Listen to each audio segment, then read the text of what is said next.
Planet kita ini kan luar biasa indahnya ya. Tapi seringkali kita lupa, di baliknya itu ada kekuatan dahsyat yang, wah, bisa melenyapkan peradaban gitu aja. Betul sekali, paradoks yang menarik ya. Nah, di deep dive kita kali ini, kita mau coba bongkar nih pertemuan antara kecerdasan manusia sama kekuatan alam murni itu. Kita bakal lihat beberapa bencana alam paling dahsyat dalam sejarah, gimana manusia merespons, dan apa sih yang bisa kita pelajari? Oke, kita bakal lihat beberapa sumber ya berarti. Iya, kita akan sentuh sedikit soal skala masif, kayak banjir sungai Yangtze Huai 1931. Itu kan korbannya sampai hampir 4 juta jiwa. Gila banget. Paling mematikan yang tercatat. Tapi fokus kita nanti lebih ke 3 studi kasus kunci ini. 3 kasus yang mana aja nih? Yang pertama, badai Galveston 1900, terus tsunami Samudra Hindia 2004, dan terakhir gempa tsunami Jepang 2011. Ini nunjukin banget evolusi respons kita. Menarik. Jadi misinya apa nih kita? Ya, intinya memahami kekuatan alam ini, kerentanan kita, dan gimana sih ketahanan sama kecerdasan manusia itu berkembang buat menghadapinya. Oke. 3 cerita ini memang kalau dilihat dari materi yang Anda kumpulkan kelihatan banget ya perjalanannya. Galveston tahun 1900 itu titik awal yang, wah, cukup dramatis. Betul. Kalau kita lihat catatan Anda soal Galveston, itu kan era sebelum ada peringatan ilmiah modern ya. Iya, sama sekali belum ada. Mereka waktu itu kayaknya cukup pede gitu ya kotanya. Tapi, ya ampun nggak siap sama sekali dihantam badai kategori 4. Itu kan level kuat banget ya. Kuat banget. Gelombangnya disebut sampai lebih dari 4,5 meter. Dan akibatnya fatal kan? Jadi bencana alam paling mematikan di sejarah AS. Korbannya antara 6.000 sampai 12.000 jiwa. Ngeri. Bawahi tadi, respons setelah bencananya, mereka nggak nyerah gitu aja. Oh iya, gimana tuh responsnya? Mereka bangun tembok laut raksasa. Tingginya 5 meter lebih, panjangnya 16 kilometer. Gede banget. Wow, cuman tembok aja? Nggak cuman itu. Ini yang lebih gila lagi, mereka bener-bener ngangkat seluruh kota. Ada lebih dari 2.100 bangunan loh yang diangkat. Diangkat? Maksudnya gimana tuh? Iya, diangkat pondasinya, tanah di bawahnya diuruk sampai setinggi tembok laut itu sekitar 5 meter juga. Gila kan? Itu rekayasa yang ambisius banget ya. Ini jadi pelajaran pertama dari sumber Anda nih. Ketahanan lewat rekayasa fisik skala monumental. Mencoba menjinakkan alam secara paksa gitu ya. Bisa dibilang gitu, tapi ya muncul pertanyaan kan? Nah, itu dia. Apa pendekatan melawan alam kayak gitu selalu jadi jawaban? Ini jadi menarik kalau kita lompat 1 abad ke depan ke kasus berikutnya yang Anda kumpulkan. Tragedi yang justru nunjukin kelemahan lain. Ketidakadaan peringatan dini maksudnya. Tepat. Tsunami Samudra Hindia 2004. Itu ceritanya beda banget ya? Beda banget. Pemicunya kan dijelasin di salah satu riset Anda tuh.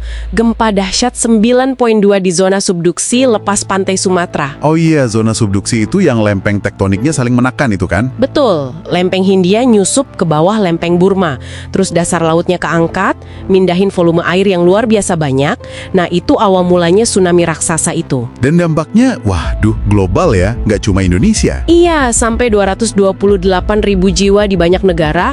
Dan poin kunci dari artikel Anda itu kan, tragedi ini jadi jauh lebih parah karena nggak ada sistem peringatan tsunami di Samudra Hindia waktu itu. Padahal tsunami-nya butuh waktu ya buat sampai ke pesisir lain. Butuh waktu berjam-jam ke beberapa tempat. Riset yang Anda kumpulkan itu ngasih estimasi, coba bayangin, 80.000 nyawa itu mungkin bisa selamat kalau aja ada sistem peringatan. Ya Tuhan, 80.000. Itu angka yang besar sekali. Tragis banget. Di tengah kehancuran itu, ya ada kisah-kisah manusianya juga yang menyentuh ya. Nelayan yang dilema, ada martunis yang anak kecil itu bertahan terapung 20 hari. Iya, saya ini cerita itu. Luar biasa. Kisah kayak gitu tuh bener-bener nunjukin skala manusianya ya. Masjid Raya Baitur Rahman di Banda Aceh yang tetap berdiri itu juga jadi simbol harapan yang kuat banget.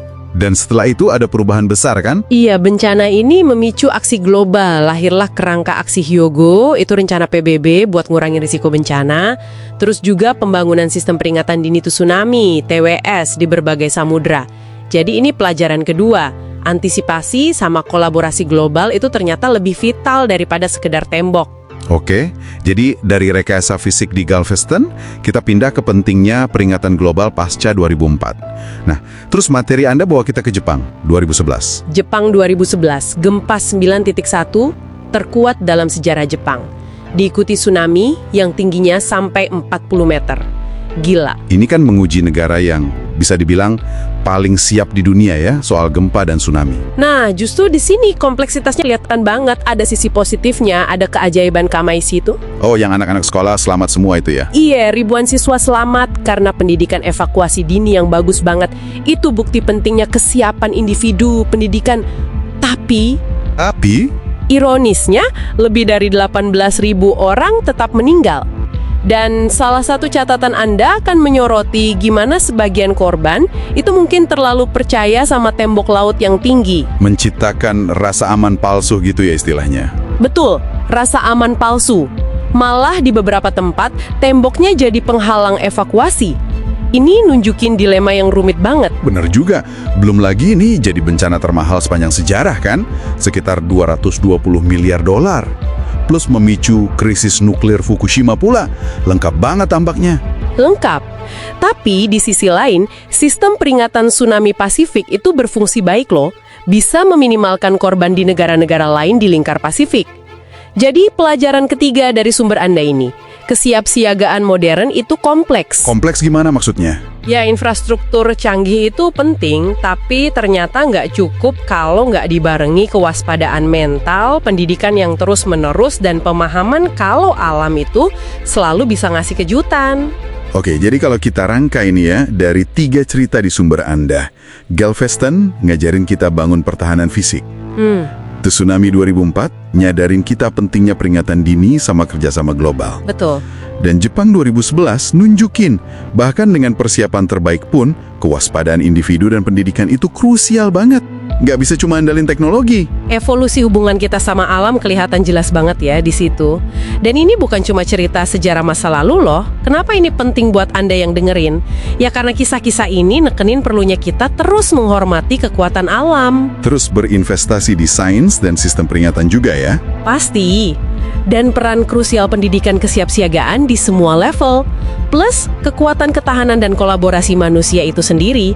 Pelajaran ini terus membentuk cara kita bangun masa depan yang lebih aman. Bencana-bencana ini jelas ngajarin kita soal infrastruktur, soal sistem. Tapi kalau lihat kontras antara keajaiban Kamaisi sama tragedi rasa aman palsu di Jepang tadi, ada satu pertanyaan terakhir nih buat Anda renungkan. Apa tuh? Seberapa siap sih komunitas Anda secara mental dan budaya? Di luar tembok tinggi dan sirene yang mungkin ada, seberapa dalam memori kolektif dan kewaspadaan individu itu tertanam di kita buat menghadapi hal yang benar-benar tak terduga? Itu mungkin yang perlu kita pikirkan bersama.